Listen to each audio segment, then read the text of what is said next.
राजा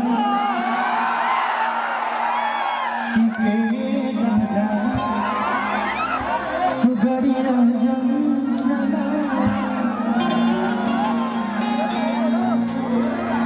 एगो गाना हमार बड़ा देवी गीत पे बाजे रहा कि चुनरिया पिया हो चुनरिया पिया अले ले जाए कि चुनरिया पिया। यहाँ पे दो राइटर महान राइटर भी हमारे साथ हैं बानी लोग बानी हमने के पवन बाबा बहुत इनकी कीर्तिमान को हम सब नहीं भूल पाएंगे जो इन्होंने किया हमारे लिए। इस धरती पे अगर हम कुछ बोल भी रहे तो इनका बहुत बड़ा योगदान है इस धरती के लिए।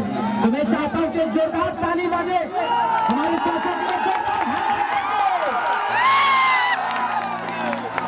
I love you.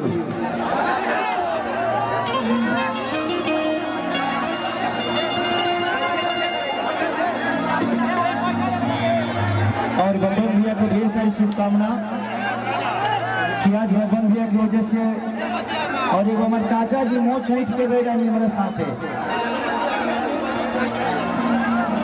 वहाँ के ऊर्जा देख के उम्र में भी लागल कि ना वो धरती बांध के जाए के चाहिए और यही से विदेश छोड़ के हम आ गए नहीं रिवा सबसे प्यार करे खातिर।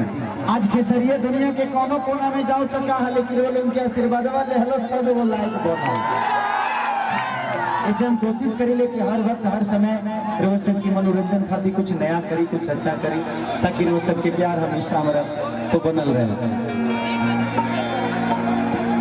तो थोड़ा सा भाई थोड़ा सा साउंडवा के लग से थोड़ा सा पीछे रह बोलो तो देर देर तक हम गा पाए बोलो हवा से हाँ तो ये तो गलत बात ये संभव नहीं है जो संभव है तो उन्हें कहो भाई जीवन भाई लागत जीवन राम जी है ना।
सबसे ज्यादा दया राम बच्चन भगवान भैया